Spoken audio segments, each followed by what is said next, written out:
All right, welcome back, people. So we're going to talk about something mildly interesting. This is going to lead us into something that's much more interesting. We're going to talk today about something called slope fields. Ooh, and if you look at this background image, that's a pretty cool looking, I don't know, maybe a slope field? We'll see. We'll see if that's actually a slope field or not. Okay, so what is a slope field? Who cares about it? Why am I wasting your time? Well, here's the motivation for this. So suppose that we happen to know the derivative of a function. How could we find the original function? Well, here's an example for you. Suppose that I just know, somehow I'm able to calculate my velocity or something, and my derivative is 3x squared plus 4x plus 2. How could I possibly find my original function? You're right, we just take the antiderivative. Of course, this is what we've been doing for the past couple weeks now. The antiderivative, I'm going to call it f of x, is x cubed plus 2x squared plus 2x plus some arbitrary constant. Okay, cool. And I can check this very easily. Take the derivative of your answer, you get what we started with. Fantastic. What if I also happen to know, for some insane reason, that f of 1 is equal to 3? Well, this is what we talked about also a little while ago. This would enable us to find a particular solution. This will help us to find the one value of c that makes this true. So you remember the way that you do this is you plug in 1 for x, you set that result equal to 3, and then you can solve for capital C. And in this case, I think you're getting something like c equals -2. And so my particular solution is the function x cubed plus 2x squared plus 2x minus 2. Lots of 2's there. That's cute. Okay, cool. So this is a fun little trip down memory lane. Take an antiderivative, find the particular solution by doing a little bit of algebra. Awesome. So suppose that we now just implicitly know the derivative of a function. And you'll remember what this means. If we're doing things implicitly, this means that your answer usually depends on both x and y. You've got an x and a y showing up in the derivative. So how could we possibly find the original function now? I can't write f prime of x here because I don't have an explicit function, right? So I don't have f of x, I don't have y written as just a function of x. I've got some like x's and y's floating around all over the place. The derivative depends on both x and y, and so this is much more complicated. How could I find the answer? How could I find the function, be it implicitly or explicitly? How can I find the function that has the derivative of 2x divided by y? So this is tough. I can't just take the antiderivative because, I mean, I've got a quotient, first of all. Taking the antiderivative of the quotient, very complicated. I don't know what y is. If I did, I mean, that's what I'm trying to find, right? I'm trying to figure out what y is. And so this is saying essentially that the derivative of my function is equal to 2x divided by my function. It's very strange, very complicated thing to think about. Well, one way that we can think about this is by using what's called a slope field. So in Desmos, there's I found somebody had made this. I made it a little bit better by adding my own stuff to it. But somebody out there made a slope field generator. And so this is something that you can actually also do in your calculators. We'll talk about that in class.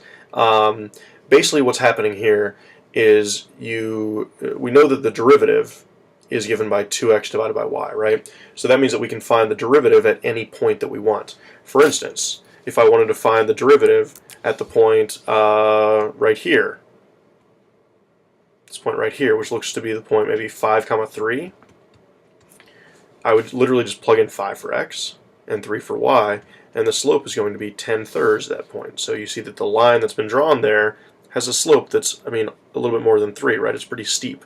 The slope is 10/3 at that point. What is the slope at this point right here, which is the point 0, 8? Well, again, you plug in 0 for x, 8 for y, and the slope is 0. That's why you've got a little horizontal line right there. You'll notice that there are no lines along the x-axis. Why is that? Well, because along the x-axis, y is equal to 0, and you can't divide by 0. So the derivative is undefined at those points. I guess you could draw a little vertical line there. It's a perfectly vertical line going all the way across, because you can't divide by 0. Anyway, so this is how you make a slope field. You just start plugging in some numbers, x and y coordinates, to figure out what the slope is at that point, and then you draw just a little slope line, just a little line to represent the slope at that point. Okay, cool. What's really nice about this slope field generator, I did not do this part unfortunately, is that somebody made up this little draggable point, this little movable point here, where if you move it over the curve, it turns. You see how the lines inside, they turn to tell you where the slope is at a given point. So I can move it all around.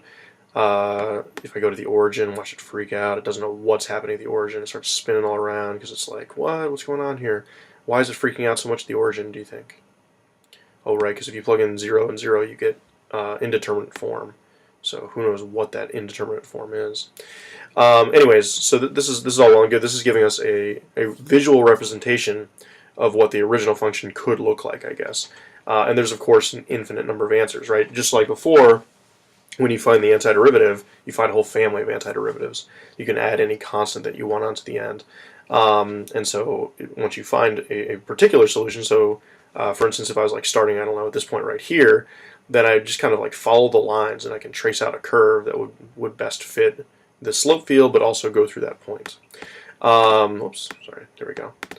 So mathematically, oh, can I move that? I can. Okay, good.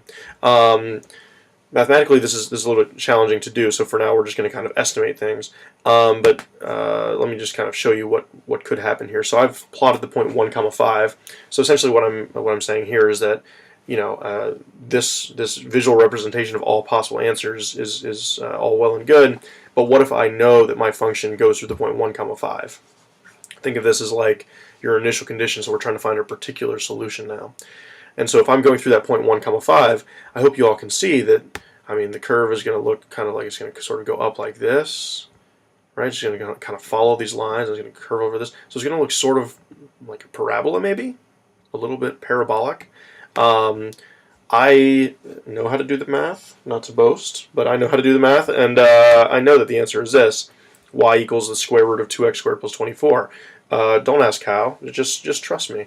But that is, hopefully you agree that that function is just perfectly going with the flow here, right? Going along with the slope field. And so that is our answer. That function has a derivative of 2x divided by y. I urge you to check that. Actually calculate the derivative of that function using the chain rule, and what you're going to get is 2x divided by this whole expression. 2x divided by the square root of 2x squared plus 24. So that is the answer that goes through the given point. Here's another point that I'm interested in. What if I'm living over here? What if somehow I know that my starting point is -4, -2? Well, now hopefully you can see that the answer is going to look. Oh, can I move this thing? Why can I not move this thing? There we go. It's going to kind of curve around like this. It's going to be sort of like a parabola on its side. And actually, these are called hyperbolas, but that's something for another day. Again, I'm pretty awesome at math, so I know the answer is this. I have to write it as x equals because it's not a function. It fails the vertical line test. But the formula for that part of the hyperbola is x equals negative the square root of 0.5 y squared plus 14. You could solve this for y if you wanted to, but it's a little bit tricky, and you'll probably get both sides. There's a mirror image on the other side of the y-axis, which I don't really care for here. Okay, cool. So we're going to actually play with this a bunch in class. You can go in here and you can make any slope field that you want. I mean, I can have something real crazy like cosine of x divided by y squared, and it'll make a, well, that's not very exciting. Let's do like e to the y maybe. Whoops, e to the y. That's pretty cool looking. That's a pretty cool looking slope field. But you can literally type in, you know, whatever your derivative is equal to. So here it says g of xy is equal to dy dx. So the derivative is equal to whatever I'm typing in over here, and it can be a function of both x and y. So you can find whatever crazy function you want over there, and it'll plot you a nice little slope field so you can sort of see what the answers are going to look like. Okay, so we're going to play with this more in class. I hope it made sense, and I will see you all soon. Take care.